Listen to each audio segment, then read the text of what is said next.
Mary?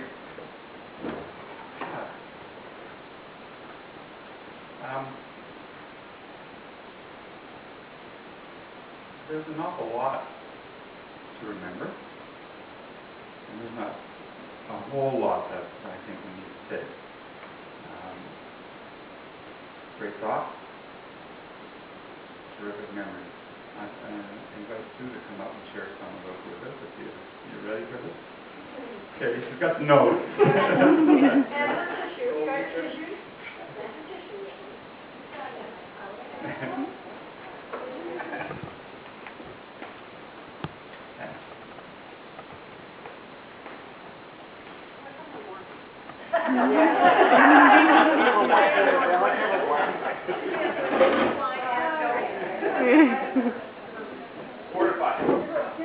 We better hurry because we are getting hungry, aren't we?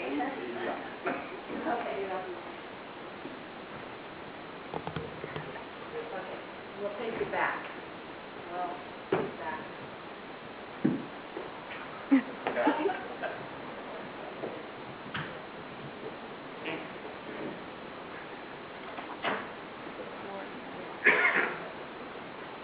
Okay, way back. Back to the 70s. Yeah, there were a lot of things happening then, and when I really look out at all of you people, and I know there's a story in every one of you about Fay. And as my life started with Fay back in the 70s, I was surprised that we had so much in common. We were both excited and anxious about living in this new community. Our boyfriends were working together, and we were both born in September of 1948, and we both loved chocolate. We were girlfriends, friends from the get-go. For a couple of years, the house of the Chuck was the common place for using the phone, doing laundry, Donna, you remember that, preparing meals, and storing the food. When Fay was living over in the teepee across the shoe shop, those big rainy days made Fay laughingly mad. Her tipping point was when the tampon started swelling with the packaging.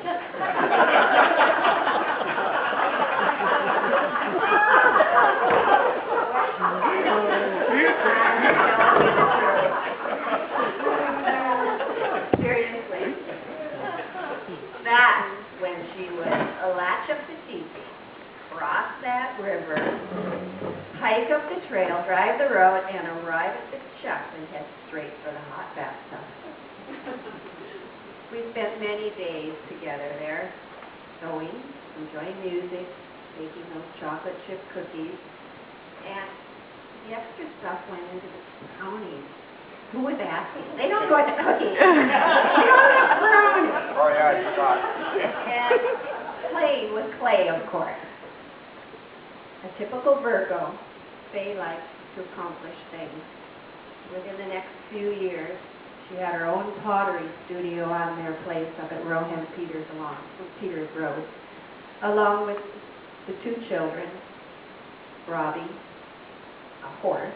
And Robbie, did you have chickens up there too? Yeah, there were some chickens. And even though she had a small beauty parlor close by one of those rooms up there, she still packed her hair cutting shears in her bag and would happily make house calls. Music was always Fay's passion, and so it followed that her beautiful singing was what got her on the stage. She performed in the theater productions, nightclubs, community halls, coffee bars, art galleries, and lots of outdoor venues. Not just here, but around in Banfield too. How many of you do remember that she was a can dancer as part of the call? Yeah. She would kick those beautiful legs up high as the Shakewood Annie dancers. Yeah, that girl was always ready to have some fun. Now, I'll jump ahead a few years and remind you of a couple more interesting things about this dynamic and enterprising girl. After moving into the trailer park in Enderby, or here in Derby, Fay decided to finish her university degree with some education courses that she took.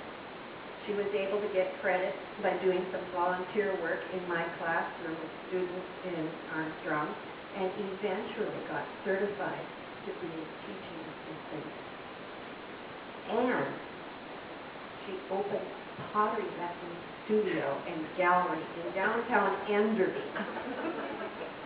The same building that I once had used as a storefront for some of my pottery sales. Wow. This pushed our friendship over the top. So we finally recognized ourselves not just as girlfriends, a wolf sister. After she was settled in Banfield and cranking up her creative energy, Brian and I visited. I think, Roger and Diane, did you visit her? Yeah, great. We visited her at Banfield too. Anybody else? Stop by in Banfield? Oh, get those hands up. Yeah.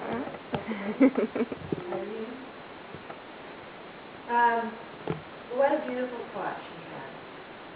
She had already, by the time we got there, put together the Banfield Creations Art Gallery, which she supplied the pottery for, and she was singing in a band, and she was, imagine this, she was delighted to sing for us some of her new songs that were going to be on the CD. We continued to stay in touch in these last years. I remember Fay was always happily looking forward to everything. Here's a few of her thoughts from her last email in March. Another sip, perhaps. Yeah, just a second, I'll do it. Yeah. It's in her wording, and it was a little shaky at the time. It's not correct. But here she says, Sue, while I was building resumes and applying for work, I had a weird health problem.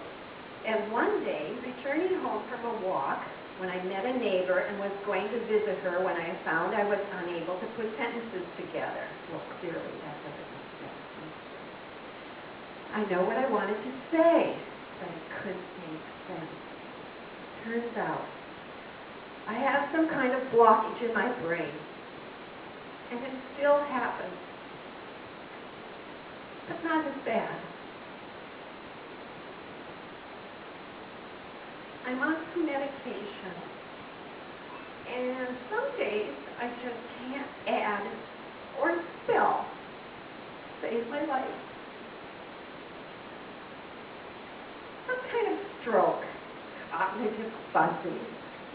Anyway, so goes old age. Tomorrow we're going to be going singing with our group, Harmony Plus. Having much fun with this group. Love you, Fay. When Brian and I last talked with Fay in July, she wouldn't talk about the cancer, and she had trouble concentrating. She said she was happy and very optimistic about getting through it all.